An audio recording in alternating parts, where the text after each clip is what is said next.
Why did Kenjaku need to use Jin Itadori's ding dong to make his masterpiece? Well, in many ways, Yuji was the chess piece Kenjaku needed to set his tragic plan into motion, because this time, instead of just combining his DNA with just some random people, he chose the family line of the King of Curses, Sukuna himself. Kenjaku claimed that Sukuna is the strongest sorcerer in history in chapter 187, even after losing to 2 Six-Eyes users in his past bodies and experiencing sorcery for 600 years at this point. He realized that all these eras he's lived in cannot produce someone as powerful. Thus, the Golden Age must return via his culling game to force an evolution. This influenced Kenjaku's decision to use the king's bloodline to create Yuji. As it's revealed, Sukuna had a twin whom he ate in the womb, but that soul went through the cycles of rebirth and reincarnation. Kenjaku then found out that Jin Itadori was the person who had the twin soul. So he took the body of Jin Itadori's wife and said, "Nah, I take back shots."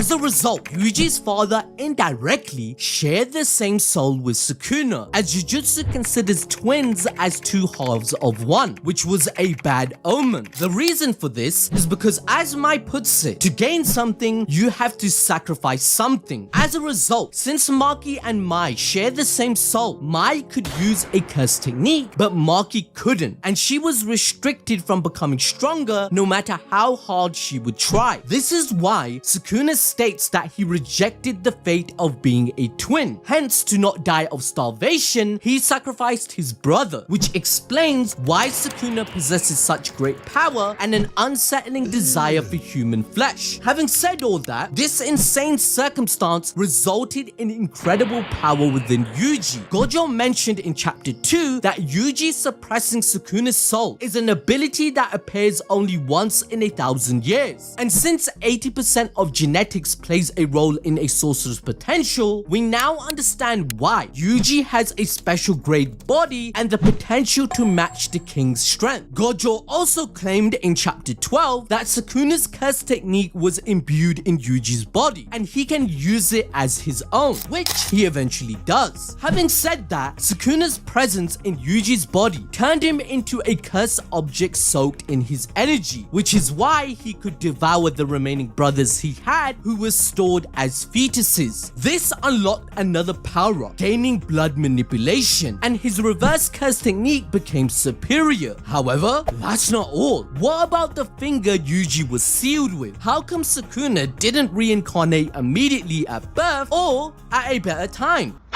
Well, the finger was sealed like the other cursed objects that Kenjaku planted inside the bodies of incarnated sorcerers. Essentially, the finger Yuji was born with had no effect and didn't activate until Kenjaku cast Idol Transfiguration in chapter 136 to undo the seals. He even refers to these vessels with cursed objects as releasing 1,000 Yuji Itadoris into the world. This is why in chapter 160, Yuji received a Kogane before even going into a colony, and it was said that he was a player in the culling game, which Sukuna confirmed. So according to the timeline, Yuji's school actually had the second finger. Gojo then fed him the third, the juvenile detention center was the fourth, and Sukuna sneakily devoured the fifth one at Yasuhachi Bridge. During the Shibuya incident, Mimiko and Nanako offered Sukuna the sixth finger, while the 10 fingers from Jogo took the total count to 16. However, Sukuna still only had access to 15 fingers at this point, as Kenjaku did not undo the seal until chapter 136. So, ABD, how did Sukuna get the 16th finger back? Well, in chapter 212, he ripped it off Yuji and infused